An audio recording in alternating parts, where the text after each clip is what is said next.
Hello Capricorn, Sun, Moon, Rising, and Venus signs. Kamusta po kayo? Sana po nasa mabuti kayong kalagayan. Welcome back po sa Star Tarot. Kung bago kayo rito, welcome din kayo. Thank you sa inyong support. I truly appreciate it and God bless you all. Tignan natin ang mga messages ninyo for today. Capricorn, when a feather floats down from above, an angel is showering you with love. Yan, parang dumating din ito sa if I'm not mistaken, sa Virgo reading. So, maaring meron kayong dealings with a Virgo, Capricorn, or maybe you have a Virgo placement in your chart. Maaring ganun din ang ganap. But, yung mensahe sa inyo dito, the angel is showering you with love. And that is through feather. May papakita sa inyong feather that is floating down from above, na mawi-witness ninyo. And that is a message for you na nagpaparamdam sa inyo ang inyong mga angels, ang inyong guardian angel, naghahatid sa iyo ng mensahe na you are loved, you are being cherished by your angels, Capricorn. So, napaka-sweet, napaka-sweet ng iyong mga guardian angels. Listen to your inner voice. Your knowledge is within you. Ayan. Hindi nyo kailangan makinig, lagi sa mga taong nasa paligid ninyo. Yung mga sutsut sa inyo. All you need to do is to listen to your inner voice. Kasi mas alam ng soul ninyo kung ano ang best para sa inyo. Mas maraming alam, ang soul ninyo kaysa doon sa ibang tao, na mga nakilala nyo pa lang, Yun ang napipick up ko dyan, Capricorn. So, what else? Judgment. Wow. Important decision has to be made sa ngayon, Capricorn, and this is regarding your past, past relationship, past experiences ninyo na maaaring still have a great influence on you sa present ninyo, Maaaring nabubuhay pa rin talaga kayo sa nakaraan, maaaring malaki pa rin ang impluwensya sa mga disposition ninyo sa buhay sa ngayon, sa mga decision making na ginagawa ninyo, maaaring lagi pa rin ninyong kinoconsider or iniisip kung ano na ang inyong nakaraan, kung ano ang inyong nakaraan. So, maaaring ganun. So, parang it's about time for you now to face this situation, this issue. Kasi, parang hindi pa kayo totally nakakapag-move on sa inyong nakaraan. Yun ang aking napipick up dyan. And maybe this is what is happening right now.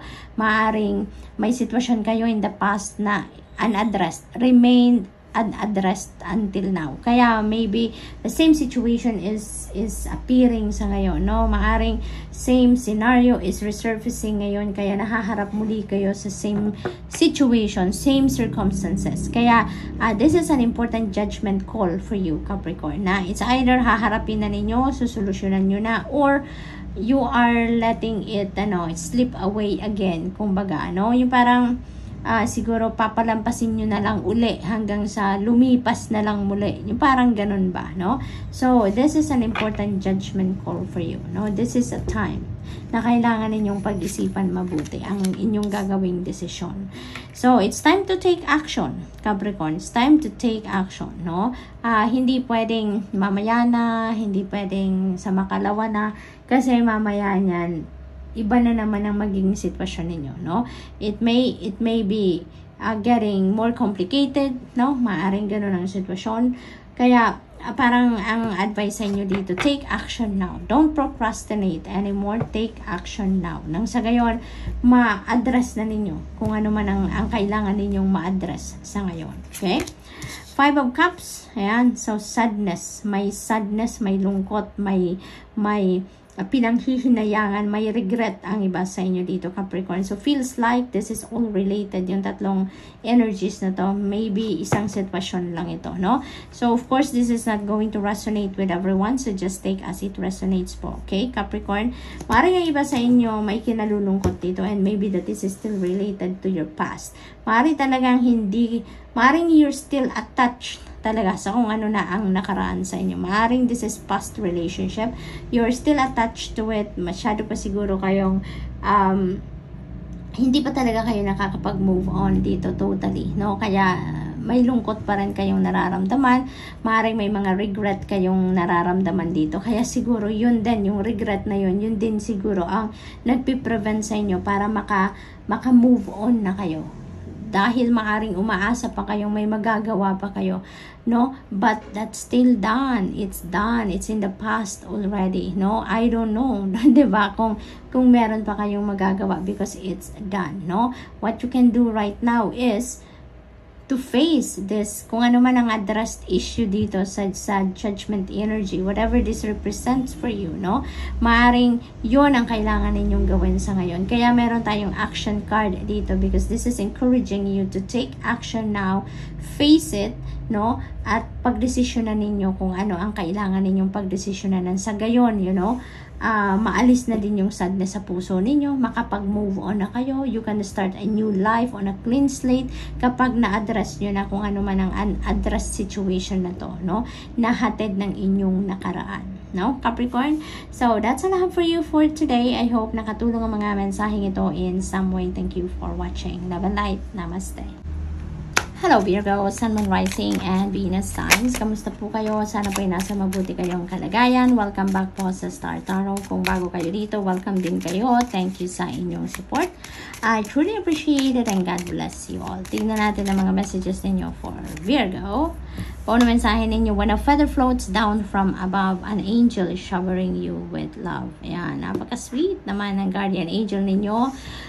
Virgo, maaring ano to, Virgo, maaring your angel is trying to reconnect with you, no? Your angel is sending you a message through that feather na nandyan sila, nagpaparamdam sila sa'yo, that they love you, no? At nagpaparamdam sila sa'yo.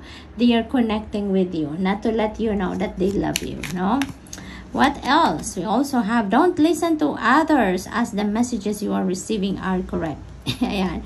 So, mas pakinggan ninyo kung ano yung bulong ng iyong intuition dito rather than listening to mga sabi-sabi ng ibang tao, no? Yung mga siguro sulsol, ayan, yung mga sulsol sa inyo ng ibang tao, no? Mas pakinggan ninyo kung ano yung bulong ng iyong intuition because that is a divine message, no? That is a direct message from the divine universe, Virgo. So, yun. So, tignan natin kung ano pa ang message for you. We have King of Wands. Ayan, leadership. Ang iba sa inyo dito is assuming a leadership role, no? Maaring may promotion dito ang iba sa inyo, Virgo. So, congrats. Maari din naman, Virgo, na dati na kayong leader, dati na kayong namumuno ng isang grupo, ng isang department, sa trabaho, no? Maaring ganon. And maybe, ang role ninyo sa ngayon is to inspire those people around you, no? Na maging kagaya nyo, no? Na ma-lead ninyo into the right path, 'di ba? Sa buhay nila, maaring ganon. Maaring nag-i-inspire talaga kayo ng maraming tao sa paligid ninyo. Maaring ganon din ang ginagawa talaga ninyo. I'm also picking up dito, Virgo, na maaring ang iba sa inyo is becoming an entrepreneur, no? Maaring you are switching from working in an office or working as an employee to be an entrepreneur, no? So maaring ganon ang ganap. Maaring mag-online business kayo, mag-home-based business kayo, maaring ganon ang sitwasyon ng iba sa inyo dito. Yun ang aking napipick up. We have 4 of Cups. Ayan, may opportunity sa inyo dito na dadating, no? Pero maaring yung opportunity na to hindi ninyo napapansin, Virgo.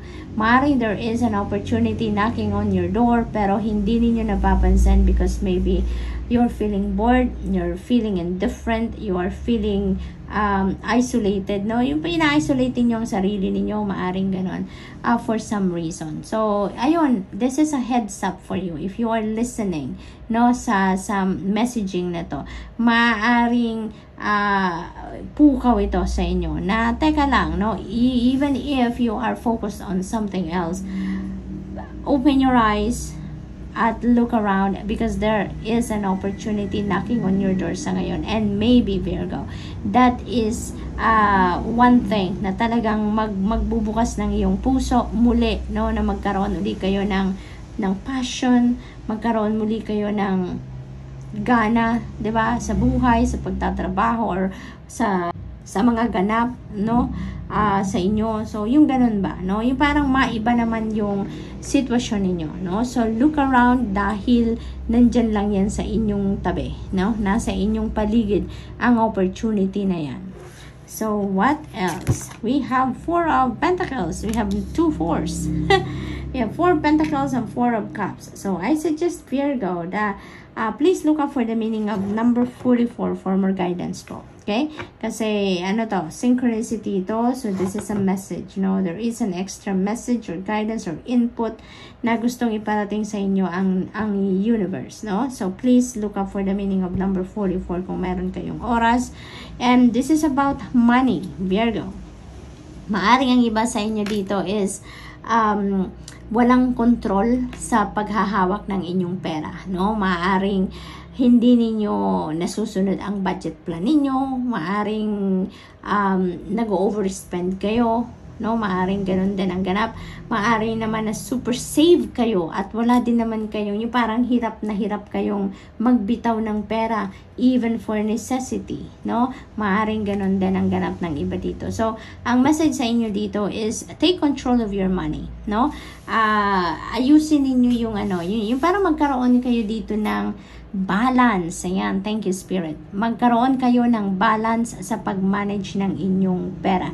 In other words, manage your money wisely. Manage your resources wisely, no? Yun ang message sa inyo na 4 of Pentacles. So, good luck Virgo. And that's all I have for you for today. I hope nakatulong ang mga mensaheng ito in some way. Thank you for watching. Love and light. Namaste. Hello Taurus, Sun, Moon, Rising, and Venus signs. Kamusta po kayo? Sana po nasa mabuti kayong kalagayan. Welcome back po sa Star Tarot. Kung bago kayo rito, welcome din kayo. Thank you sa inyong support. I truly appreciate it and God bless you all. Tignan natin ang mga messages ninyo for November 22nd. Taurus, we have Page of Pentacles, Luck. Ayan, swerte ninyo sa ngayon. Taurus, maswerte kayo sa ngayon. So, take advantage of that energy, no? And feels like yung swerte ninyo is linked to your money, career, and finances. Maaring, ang iba siguro sa inyo dito may in-apply ang bagong trabaho or maaring may pinoproseso kayong business partnership. Maaring ang iba sa inyo dito is thinking about a different career opportunity dito somewhere else. Maaring may mga ganon. And maybe, no? Maybe. Kung ano man yung mga inaasikaso ninyo, maaring that is coming to fruition, no? Maaring yun ang mga balitang matatanggap ninyo, na maaring natanggap na kayo, na-approve na kayo, no? Yung mga ganon ba. So, good luck to that, Taurus. Good luck. Kasi, meron din akong kontrata dito na napipick up na maaring pirmahan na ninyo, no? So, maaring kontrata yan ng job offer ninyo, maaring kontrata yan ng business partnership ninyo, yung mga ganon ba, no? So, good luck.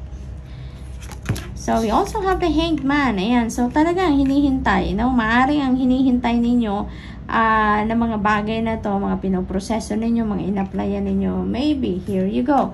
Talagang dadating na, no? Maaring magka-come to fruition na talaga yung mga kung ano man itong pinapangarap ninyo dito na mangyari. So maybe it is really the timing na, the divine timing has come na siguro, at talagang yung mga in-applyan ninyong trabaho ay maaring matanggap na talaga kayo, matawagan na kayo, no? Kung mayroon kayong binibiling mga property, maaring sa inyo talaga mapunta, makuha nyo na, yung mga ganun ba, no?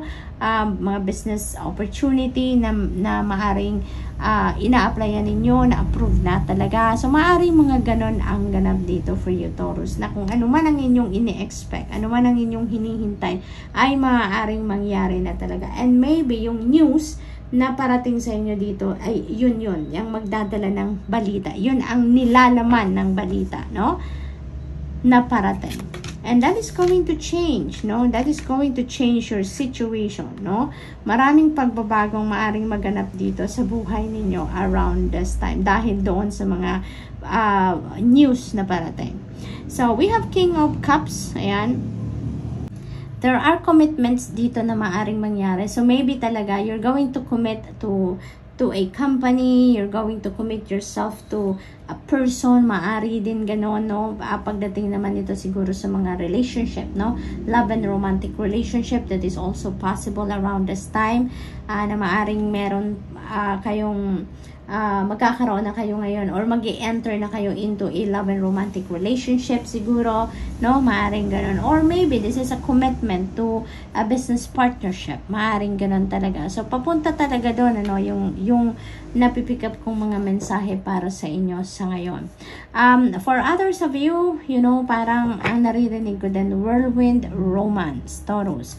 Maaring ang iba sa inyo talaga magkakaroon ng love at first sight, yung mga ganun ba? And that will lead to a whirlwind romance. So, maaring may mga ganong sitwasyon ang iba sa inyo, no? So, good luck to that.